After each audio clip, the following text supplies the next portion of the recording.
Muling nananawagang makipag-usap ang Ateneo sa pamilyang Butterbonia matapos maglabas ng mga pahayag si Rovelyn Butterbonia sa isang podcast sa Tony Talks.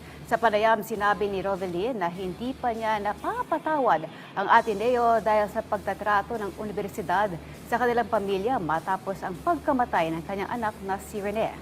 Kwestiyon ni Rovelyn ang mga pangyayari sa insidente, kabilang ang kung bakit hindi umano na rescue si Rene, na ayon sa kanya ay marunong lumangoy at humingi pa ng tulong. Binanggit din nito ang paghawak at paghahatid ng mga labi ng kanyang anak at iginiit na walang Ateneo official o kasamahang teammate na sumama sa kanya sa pagdadala sa funeral home. Respeto lang anya ang gusto nila sa universidad, kaya sinabi nito kung bakit hindi pa niya handa ang sarili na magpatawad. Matapos ang interview sa pahayag ng Ateneo, sinabi ng universidad na patuloy itong nag-aalok ng suporta sa pamilya.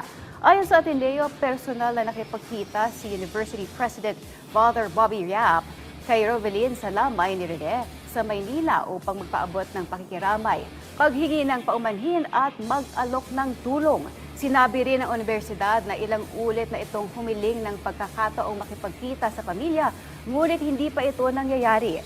Matatandaang naganap ang pagkamatay ni Rene at Divine Adili sa isang aktibidad sa Dipakulaw, Aurora at sinundan nito ng ilang investigasyon kaugnay ng mga pangyayari sa likod ng trahedya. Ayon sa Ateneo, nananatili itong nakahanda na makinig, magbigay ng mga kasagutan at tumulong sa pamilyang Butterbonia kapag handa na silang makipag-usap.